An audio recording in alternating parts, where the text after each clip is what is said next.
우리 남자분들 어제 저녁에 잠을 다 못 주무셨으리라고 생각합니다. 저도 3시가 넘어서 잠자리에 들었는데요.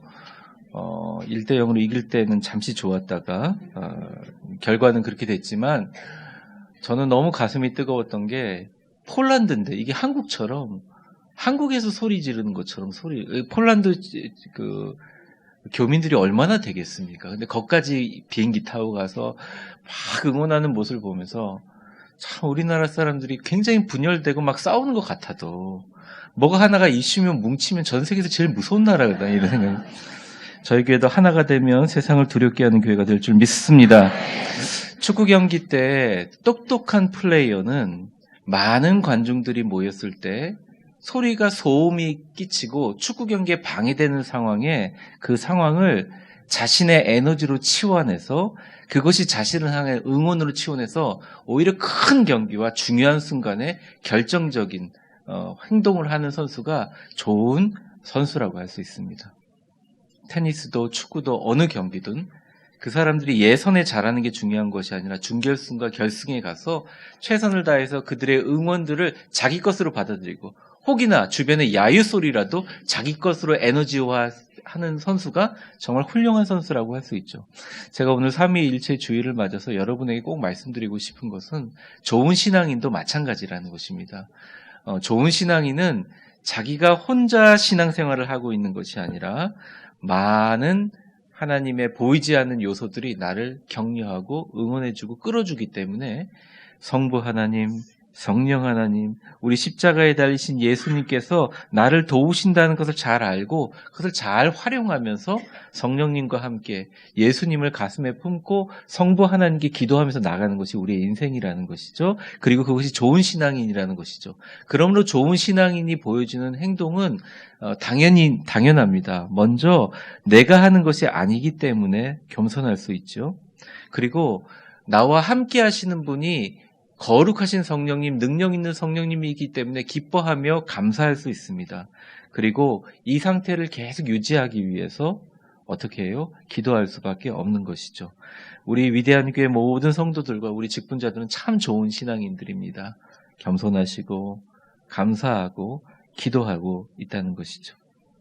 그리고 저희 교회가 참 감사한 것은 저희 교회가 이렇게 예배가 이루어지기까지 우리 많은 성도들의 눈물과 기도와 노력들이 있고 또 서로서로 세워주는 그런 아름다운 마음과 봉사와 섬김이 있습니다.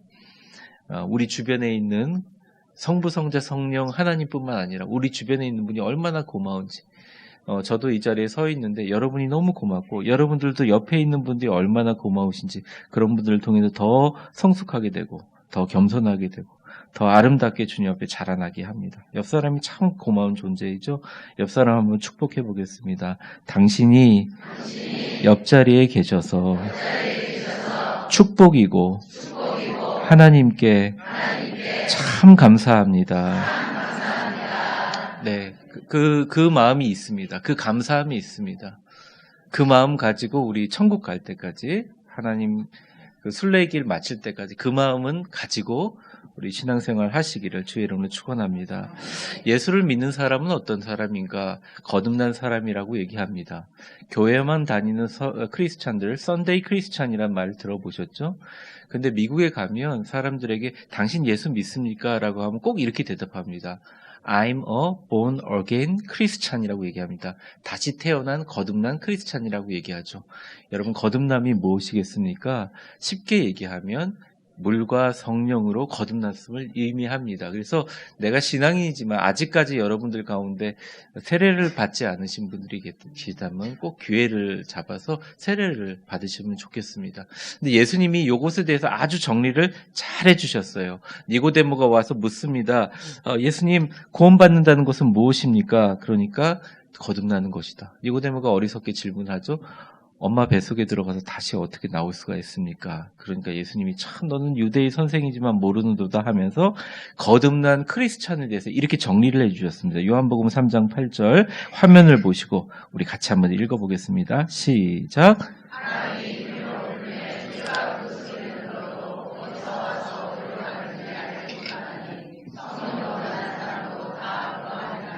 여러분 여기서 한 가지를 확실히 합시다. 우리는 뭘로 난 사람이라고요?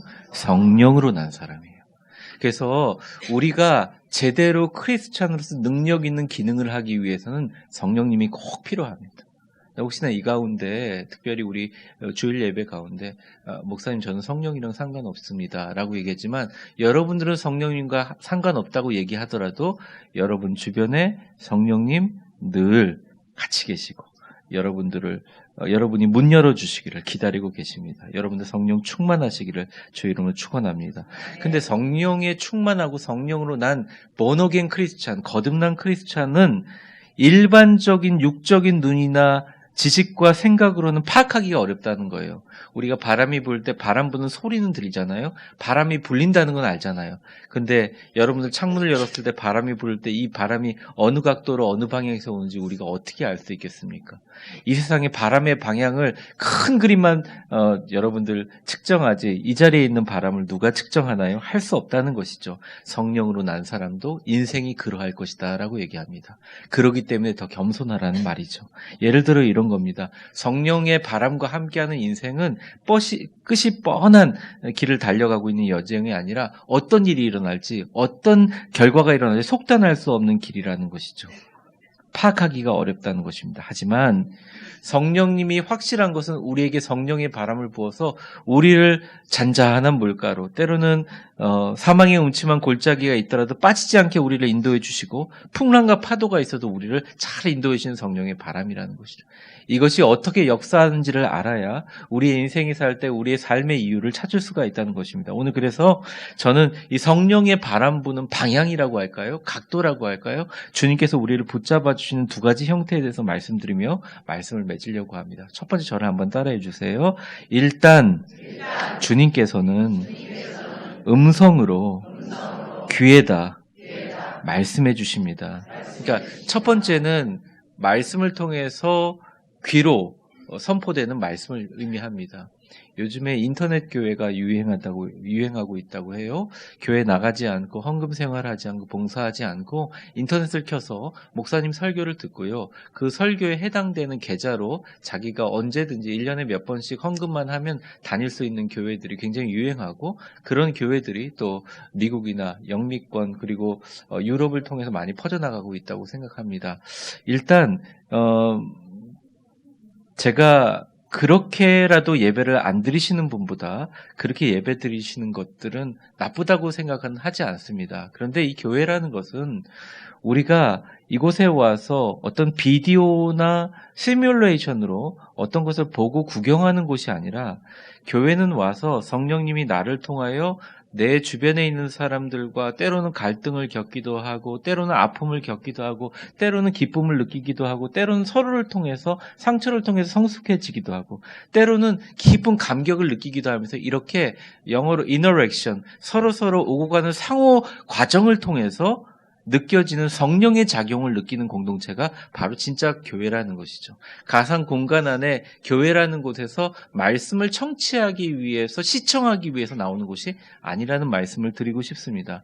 그런데 교회 와가지고 또 우리가 신앙생활하고 우리가 어려움이 있을 때 제일 먼저 우리의 오감 감각 기관들 우리를 자극하는 기관이 뭐냐 바로 이 청각이라는 부분입니다. 주님께서는 우리를 음성으로 불러주십니다. 문제는 주님께서 우리에게 말을 안 하고 있는 것이 아니라 우리에게 들릴 귀가 없거나 아니면 그것을 듣지 못하는 경우가 많다는 것이죠. 오늘 본문은 참 재미있는 본문입니다. 예수님이 가장 인기 있었을 때의 일입니다. 오병이어의 사건을 통해서 그동안 굶어 죽어가고 너무나 어려운 이 유대인들에게 진짜 주님께서 떡 5개와 물고기 2마리를 통해서 기도하심으로 남자 5,000명 그 주변에 있는 2만 명의 사람들을 다 먹이는 기적을 일으켰으니 얼마나 신나고 멋있는 일이겠습니까? 그리고 그 2만 명의 사람들이 다니면서 이런 구세주가 왔다고 얘기하면 예수님의 이름이 얼마나 높아지겠습니까? 그런데 마태복음 14장을 보면 예수님은 완전 정반대의 행동을 하십니다. 일단 들떠있는 광주리를 가지고 떡을 걷는 제자들에게 떡 걷는 것을 멈추고 배에 올라타라고 하고 바다로 보냅니다. 사실은 갈릴리를 바다라고 하기도 하고 호수라기도 하거든요. 저한테 묻습니다. 목사님, 갈릴리 바다입니까? 호수입니까? 근데 제가 이렇게 말씀드리고, 갈릴리 바다이자 호수입니다. 왜냐하면 밀물과 죄송합니다. 호수의 물과 바닷물이 같이 들어와요. 그래서 갈릴리 바다는 굉장히 이게 성격으로 얘기하면 다혈질적인 바다입니다. 그러니까 잔잔하다가도 갑자기 기후가 안 좋아지면 막 이 바닷물과 물들이 들어오니까, 강물이 들어오니까 막 휘저어서 그런 바다이거든요. 근데 글로 보내시고 예수님이 산 위에 올라가서 기도하세요. 그 내용들이 나와 있는데 23절서부터 25절까지는 화면을 보세요. 한번 같이 읽어보겠습니다. 시작. 무리를 보내신 후에 기도하러 따로 산에 올라가시고 저물매 거기 혼자 계시더니 배가 이미 육지에서 술이나 떠나서 바람이 거스름으로 물결로 말미암아 고난을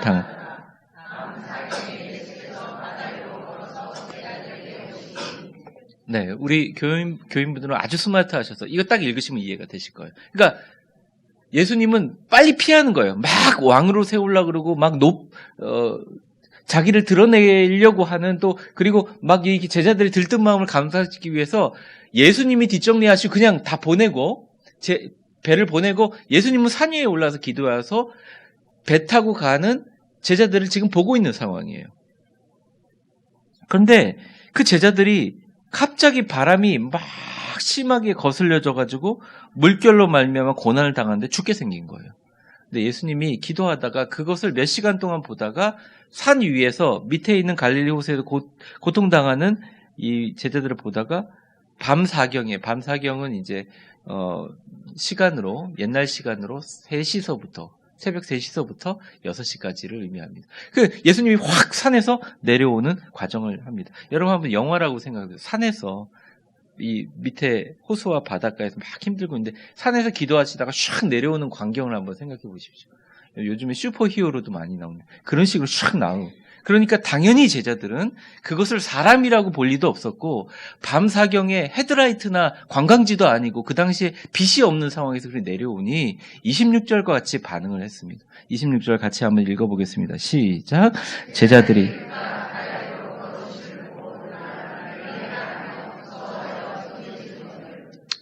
예수님이 확 내려왔는데 소리를 지릅니다. 유령이야. 근데 사실은 이 단어의 뜻은 악령이야 이런 뜻이 더 강합니다. 판티스마라는 말은 희미하게 비춰지면서 나를 무서워하게 하는 것들이라는 원어적인 뜻이 있습니다. 아이쿠야 귀신이야. 근데 정말 그동 앞에서 멋지게 5,000명을 먹이신 위대하신 예수님이라는 생각은 못하고 예수님이 너무 급하셔서 내려왔다는 생각은 못하고 아이고 귀신이야 하고 놀랐는데 예수님이 제자들을 만나서 처음 하는 반응이 바로 오늘 첫 절 27절 말씀입니다. 27절 같이 한번 읽어보겠습니다. 시작. 예수께서 즉시 이르되 안심하라. 나니 두려워하지 말라. 놀란 제자들을 향한 예수님의 첫 반응은 말로 붙잡아 주신 말로. 그러니까 말씀이 참 중요합니다. 말씀으로 붙잡아 주신다. 여러분 귀를 열어서 주님의 음성을 들을 수 있기를 주의 이름으로 축원합니다. 주님께서 말씀을 안 하시는 게 아니라 끊임없이 삶을 통해서 우리에게 얘기하지만 우리가 때로는 못 들을 때가 많다는 것이죠. 그러면서 주님께서 이렇게 말씀하세요. 안심하다 나다 두려워하지 말라. 옆 사람에게 한번 축복해 보겠습니다. 안심하세요. 하나님이십니다. 두려워하지 마십시오. 우리가 옆 사람에게만 얘기 들어도 참 기분이 좋잖아요. 근데 주님께서 늘 우리에게 하시는 말씀은 안심하다 나다 두려워하지 말라. 이게 우리를 먼저 말로 붙잡아 주신다. 떠나지 않게, 흔들리지 않게, 넘어지지 않게 붙잡아 주신다는 것입니다. 칠흑 같은 새벽 바닷가에서 그러니까 정말 홀로 서서 두려워 떨며 서 있는 것 같은 인생의 순간이 있는데 저도 그런 생각이 많이 납니다. 저희 아버님의 그 병원 진단 때문에 검사 결과를 기다리면서 초조하게 제가 이전 교회에서 기다릴 때도 그랬고 선교지에 간 중국에 선교하러 아들이 들어갔는데 거의 한 3주가 연락이 전혀 안 되고 있을 때 그때 심정도 그랬고요.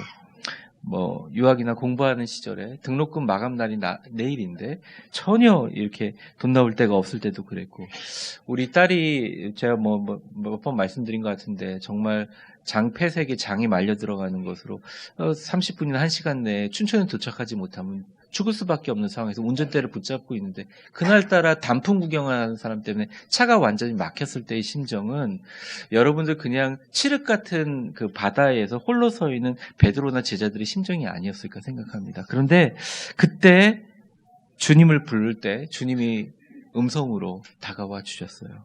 진우가 나다 놀라지 말라, 안심하라, 두려워하지 말라. 제가 어릴 적부터 부모님으로도 교육받고 또 늘 제가 어려울 때마다 외우는 말씀, 두려워하지 말라, 놀라지 말라, 내가 너를 확실히 도와주고 내가 너를 지키리라, 나의 의로운 오른손으로 나를 붙잡겠다. 이런 말씀들이 저를 해결하게 해주시고 걸어가게 만들어 주셨다는 것입니다. 저도 여러분도 마찬가지라고 생각합니다. 주님의 은혜는 말씀의 음성을 붙잡음으로 시작하고 붙들어 주심이 있다는 것이죠. 근데 이 베드로가 이 말씀을 했을 때 사실은 아멘으로 응답하지 않고 28절 같이 응답을 하는데요. 28절을 읽어보면 베드로가 대답하여 이르되 주여, 한번 저를 따라해 보겠습니다. 만일 주님이시거든. 이게 헬라어로 뉘앙스가 굉장히 중요한 말이에요. 그러니까 주님인 것을 받아들이고 하는 말이 아니라, 일단 제자들이 배에서 같이 소리 지르고 있는데 시각적으로 잘 보이지 않으니까 귀신이라고 전제를 하고 두려워하지 말라는 말을 하지만 우리 안심시키고 물귀신들이 다 빠져 죽일 수도 있고, 그 당시에 고대 중동에 있는 신화에 있는 물에 있는 신들일 수도 있고 여러 가지 생각을 했는데, 만일 주님이 계시다면, 주님이시라면 확실하게 나를 명령하사 물 위로 오라게 하시옵소서. 주님이 물 위를 걷는 능력이 있었다면 나에게 베드로야 너도 와라, 내가 걷게 해줄게, 이렇게 한번 해보십시오 라고 분별하기 위해서 이런 질문을 합니다. 근데 여지없이 29절에 주님께서 이렇게 말씀하십니다. 29절 읽어보겠습니다. 시작. 오라 하시니 베드로가 그러니까 놀라운 기적들이 일어나죠. 오라. 그래서 베드로가 정말 힘있게 쿵쾅쿵쾅, 정말 베드로가 성격이 급해서 물 위로 첨벙첨벙 걸어서 예수님께 가는 역사가 일어납니다. 아무리 주석을 봐도 예수님이 불렀을 때 베드로가 배에서 내려 물 위를 걸은 사실은 부정할 수가 없죠. 예수님만 바라보고 걸어가는 위대한 기적이 일어납니다. 그런데 걸어가다 보니까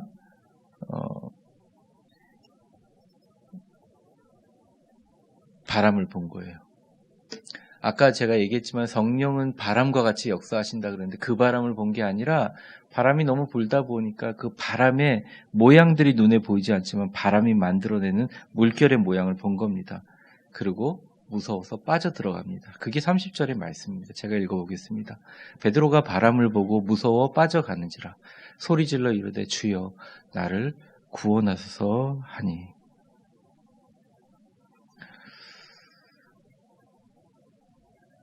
사랑하는 성도 여러분, 우리가 때때로는 말씀의 은혜를 받아서 패기를 가지고 주님 앞에 얘기할 때 있으면, 주님 조금만 보여주시면 그 조금만 보여주시는 것 따라 걷겠습니다. 주님, 우리 아들이 지금 아픈데 우리 아들 병 요번에 진단받을 때 낫게 해주시면 주님 잘 섬기겠습니다. 주님, 제가 갖고 있는 경제적인 어려움 잘 해결해 주시면 제가 멋지게 주님 섬기겠습니다. 풍랑 같은 바다 물 위를 걷듯이 걸어가겠습니다. 여러분들은 안 그런 것처럼 같은 얼굴을 하고 계시지만 저는 알고 있습니다. 그렇게 한 번쯤 해본 분들이 계시리라고 봐요. 저도 그랬으니까요.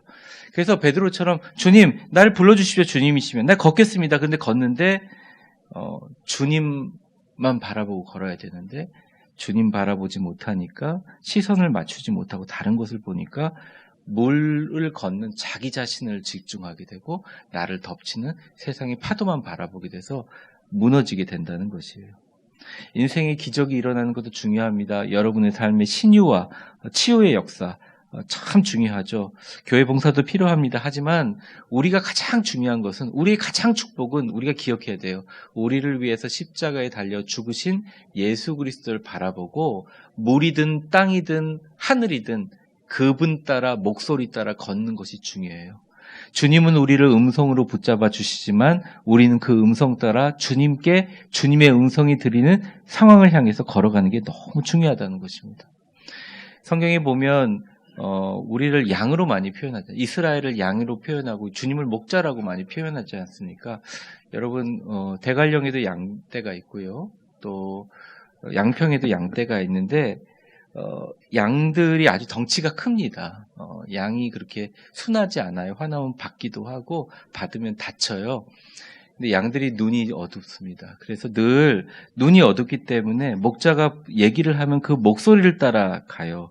그래서 예수님은 나의 목자, 주님은 나의 목자라고 할 때 그것은 주님의 목소리를 따라서 걸어가는 것을 의미합니다. 저를 한번 따라해 보겠습니다. 주님의 음성만이, 주님의 말씀만이 내 발을 들어 주님께 걷게 할 수 있습니다.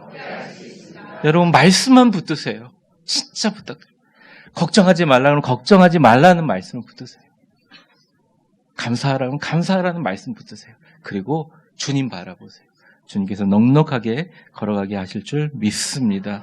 제가 찬송가 구절 중에 주 안에 기쁨 누림으로 마음의 풍랑이 잔잔하니 세상과 나는 간 곳 없고 구속한 주만 보이도다, 이런 찬양이 있죠.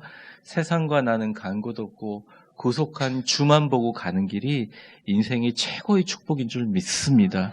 우리 위대한 교회 모든 성도들의 남은 인생에 남은 삶의 이유가 세상과 나는 간 곳 없고 구속한 주님의 음성에 따라 시선을 맞추시고 풍랑을 건너시는 위대한 축복의 성도들이 되시기를 주의 이름으로 축원합니다. 마지막 두 번째는 주님의 음성적인 부르심만을 보고 걸어갔지만 결국 여러분들 본문을 읽어보신 것처럼 빠졌잖아요. 넘어졌잖아요. 흔들렸잖아요. 그래서 많은 분들이 이 본문을 보면서 목사님 이게 참 좋은 말씀이긴 하지만 오히려 저는 무리를 걷던 베드로보다는 무리에 빠져서 허우적거리는 그 베드로가 더 감정이입이 많이 되고 저는 사실 그런 상황에 있는 것 같습니다. 그리고 때때로는 무리를 걸을 때도 있지만 때때로는 빠질 때가 너무 많아서 죄책감이 있습니다라는 분들이 계십니다. 근데 여러분에게 정말 희소식과 좋은 소식은 뭐냐면 우리가 때때로 신앙생활하면서 상처를 많이 당하고 시험을 많이 당하고 어려움을 당하고 오히려 예수님을 잘 믿으러 갈 때 어려움이 생길 때 그것은 우리를 사랑하지 않고 우리를 절망시키고 우리를 고통시키기 위해서 주시는 하나님의 음성이 아니라 우리를 직접 손으로 붙잡아 주셔서 물에 빠진 베드로를 일으켜서 그 베드로를 들고 배로 올라가게 하시는 하나님의 놀라운 사랑의 방법이라는 것을 말씀합니다. 저를 한번 따라해 보세요. 주님께서 손을 내밀어서 붙잡아 주시는 나에게 은혜를 주셔서 자신에게 직접 끌어주시는 은혜입니다. 하나님께서 정말 급하시면요, 그러니까 우리 성도들도 기도할 때 보면 이 정말 급하시면요, 정말 인간의 이해되지 않는 급격한 방법으로 그 성도들을 붙잡아 주시는 걸 느낄 수 있어요. 아주 사소한 계기인데 그 사람에게는 크게 느껴주셔서 하나님 확 붙잡아 주세요. 또 그냥 스쳐가는 말씀인데 별거 아닌데 그걸 붙잡아서 그 사람을 확 끌어주세요. 특별히 우리가 아주 어려운 일을 당했을 때, 그리고 어려운 일을 당했는데 기도했는데 응답이 안 돼가지고 완전 절망한 상태에서 하나님 안 계신 것 같아요 라고, 정말 무서운 말이지만 그런 말을 하는 그런 심정 가운데 주님께서 콱 붙잡아 주시고 이끌어 주시는 역사가 일어납니다. 베드로에게 주님의 신체적이고 물리적인 터치가 일어난 것처럼 우리도 터치해 주시는 역사가 일어난다는 것이에요. 그런데 그때 그것을 일으키게 하는 조건이 있습니다. 그것이 뭐냐면 베드로가 외친 것처럼 한번 저를 따라해 보세요. 주여 나를 구원하여 주옵소서. 그러니까 베드로가 물에 빠지면서 그냥 어프 한 게 아니라 주여 나를 구원하여 주시옵소서 불렀을 때 주님께서 손을 붙잡아 주세요. 손을 붙잡아 주세요.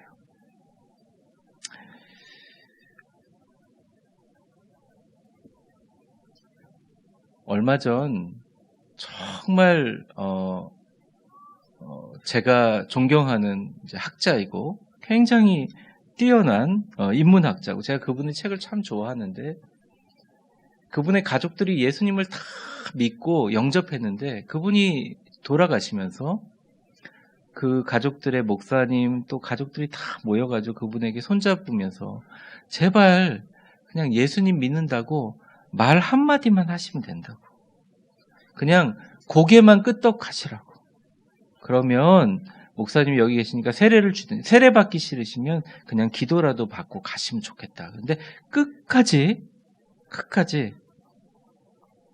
나는 이 목사님에게도 패 끼치기 쉽지 않고 우리 자녀들에게도 패 끼치고 싶지 않고 나는 그냥 내 갈 길 가겠습니다.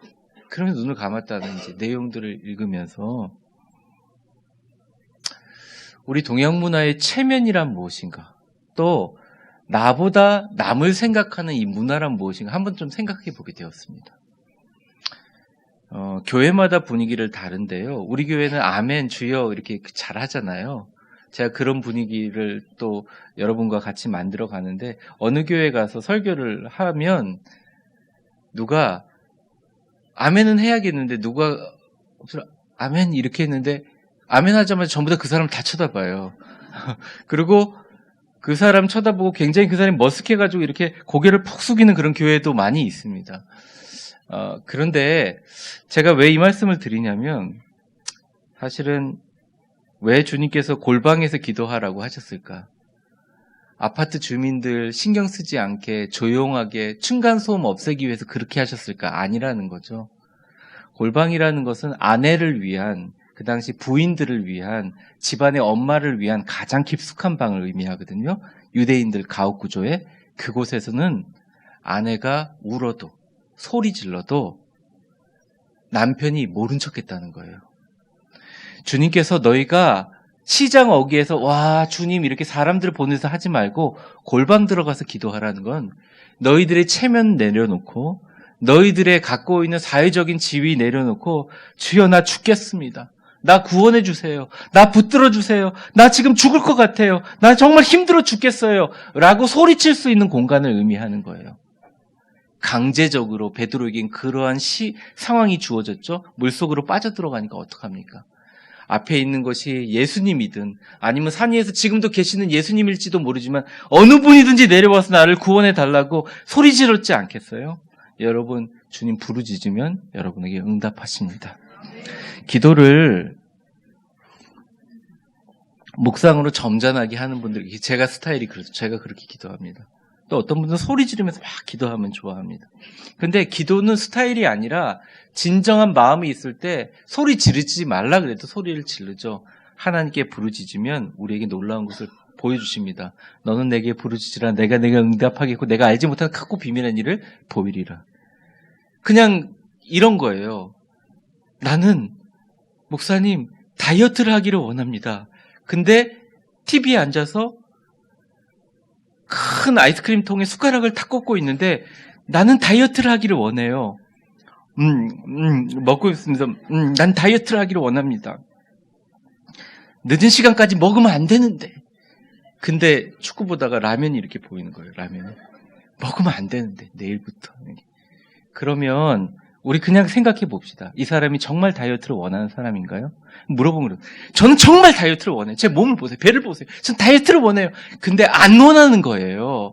그 순간에는 라면이 더 좋은 거예요. 그 순간은 달콤한 아이스크림이 목구멍으로 넘어가면서 편안하게 앉아서 보는 게 좋은 거예요. 저는 다이어트를 원합니다. 목사님, 제가 헬스클럽 끊었어요. 어휴, 집사님 잘하셨네요. 헬스클럽 잘 다니세요? 그런데 어느 날 보니까 1년, 3년짜리 끊었다는데 연마다 연회비만 내고, 네, 3번 갔다고 저한테 얘기를 하시는 거예요. 그러니까 그게 우리는 말하죠. 우리의 마음을 너무 믿지만, 우리의 생각을 너무 믿지만, 우리의 의지를 믿지만, 사실은 그렇지 않아요. 그때 뭐냐? 진짜 간절한 심정이 아닌 거죠. 그러니까 솔직히 그렇잖아요. 우리가 우리 마음을 속이는 거죠. 간절하기는 하지만 내일부터 아이스크림 끊자.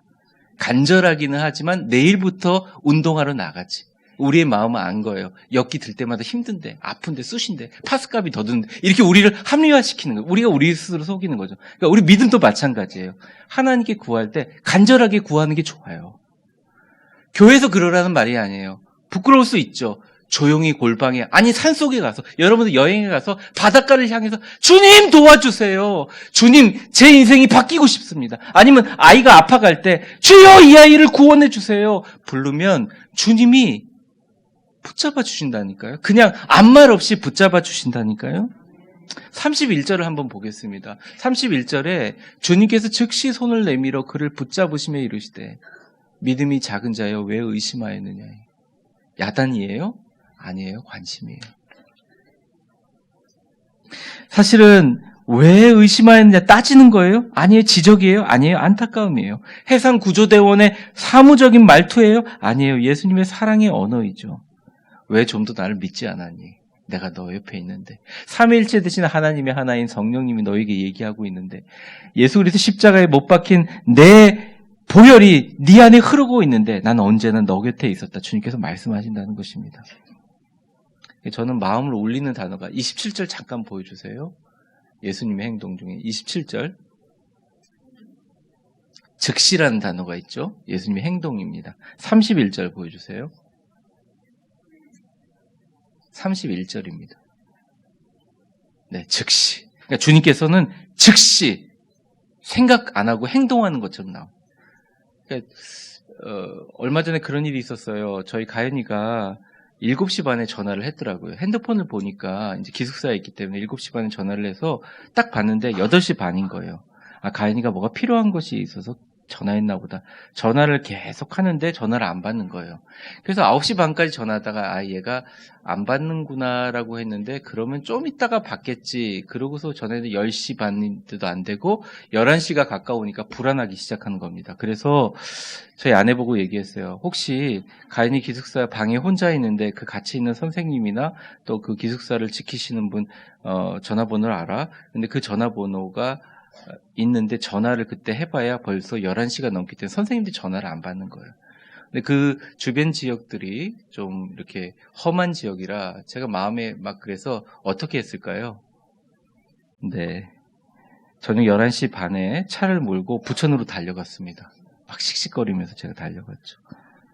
제가 빨리 달렸을까요? 천천히 정속주행했을까요?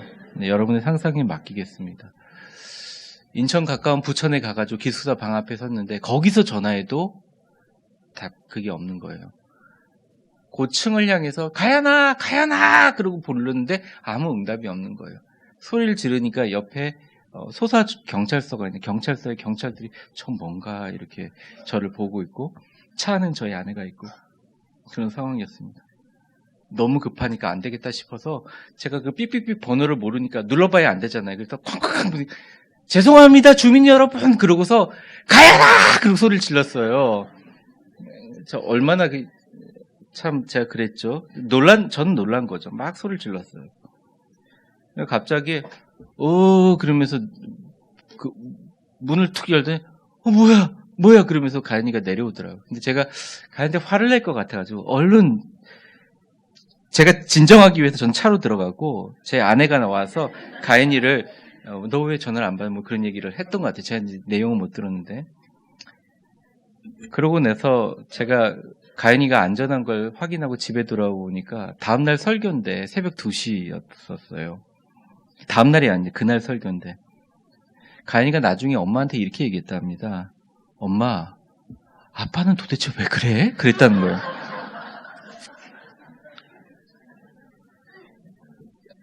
그러니까 가연이가 아빠의 마음을 알 리가 없죠. 저만 이런가요? 제가 뭐 잘못하고 있나요? 여러분들 혹시나 공감이 안 되시는, 왜 그래? 그냥 전화로 안 되면 다음날까지 그러려니 보고 해서 그냥 확인하면 되지 뭘 차를 몰고 인천 가까이 왔는지 자기는 전혀 이해가 안 된다는 거예요. 사랑하는 성도 여러분, 우리가 때때로 우리가 근심하고 걱정하고 또 기뻐하고 행복해야 하는 많은 이유들 가운데 우리가 착각하고 있는 게 우리가 주님의 마음을 잘 안다고 생각합니다. 근데 만약에 가연이가 남의 집 아이라면 조금 달랐을 거예요. 근데 내 아이니까 이 리액션이 다르잖아요. 반응이 다르잖아요. 사랑하는 성도 여러분, 우리가 아버지 마음을 아는 것 같죠. 근데 사실은 잘 모릅니다. 제자들은요, 예수님 분명히 산 위에서 기도하고 계세요. 겟세마네 동산 마운틴 올리브 산에서 기도하고 있는, 감람산에 기도하고 있는데 역까지 미친 듯이 슈퍼 히어로처럼, 여러분 캡틴 마블처럼 슉 날아와가지고 산에서 물 위로 슉 걸을 줄 아무도 누가 알아요. 그 아버지의 마음을 누가 아냐고요. 여러분, 우리가 간절하게 주님을 부르고 간절하게 우리의 심령을 다해서 아버지 이름을 부르면 주님은 한 번도 우리의 이야기를 안 들은 적이 없고 지금도 듣고 계시는데 더 강렬하게 주님을 붙잡으면 주님께서 우리에게 오시는 줄 믿고, 사실 그렇습니다.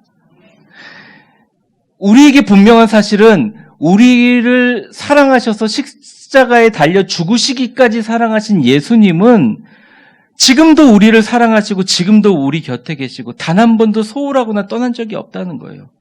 그래서 주님께서 말씀하십니다. 믿음이 작은 자여 왜 의심하였느냐. 우린 때로 얘기하면 주님 어디 계십니까? 근데 좋은 질문 아니에요. 주님 우리 곁에 계세요. 주님 왜 대답을 안 하십니까? 아니요. 주님 듣고 계세요. 어쩌면 대답했을 수도 있어요.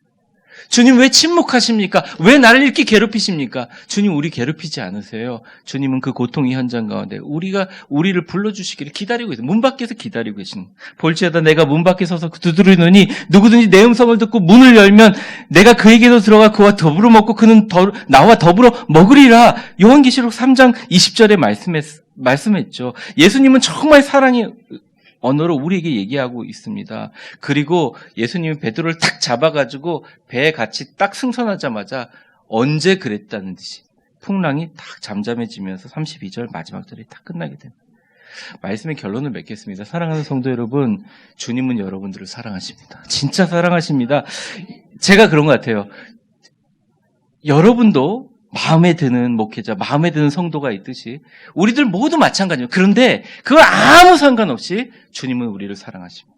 우리 위대한 교회 교인이란 이름 아래로 모이고 주님의 십자가를 붙드는 모든 사람에게 주님이 붙드시는 은혜가 있어요. 주님이 안아주시는 은혜가 있어요. 주님의 목소리가 있어요. 그것 따라 걸으시고 실패하셨더라도, 베드로처럼 물에 빠졌더라도 주님께 부르짖으십시오. 가까이 계시다고 생각하며 부르십시오. 그러면 주님께서 우리를 들어서 우리와 같이 인생의 배에 승선해 주시는 줄 믿습니다.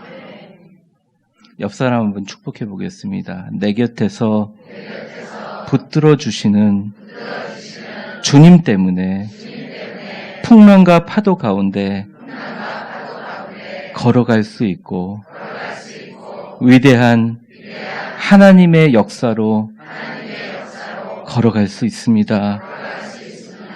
사랑하는 성도 여러분, 주의 몸된 교회 덕을 세우세요. 감사하세요. 겸손하세요. 성령의 도우심을 구하세요. 말씀을 소중히 여기고 말씀 따라가세요. 우리 교회가 좋은 것 뿌립니다. 라오스에 뿌립니다. 지역사회에 뿌립니다. 캄보디아 뿌립니다. 잘 뿌리면 하나님께서 멋지게 거두게 해주실 줄 믿습니다. 거센 풍랑 같은 세상 주님께서 승리하게 해주실 줄 믿습니다. 오늘도 주님 이 말씀 붙들고 주님 부르며 파도로 가운데 풍랑 가운데 걸어가시는 여러분들 되시기를 주의 이름으로 축원합니다. 기도하겠습니다.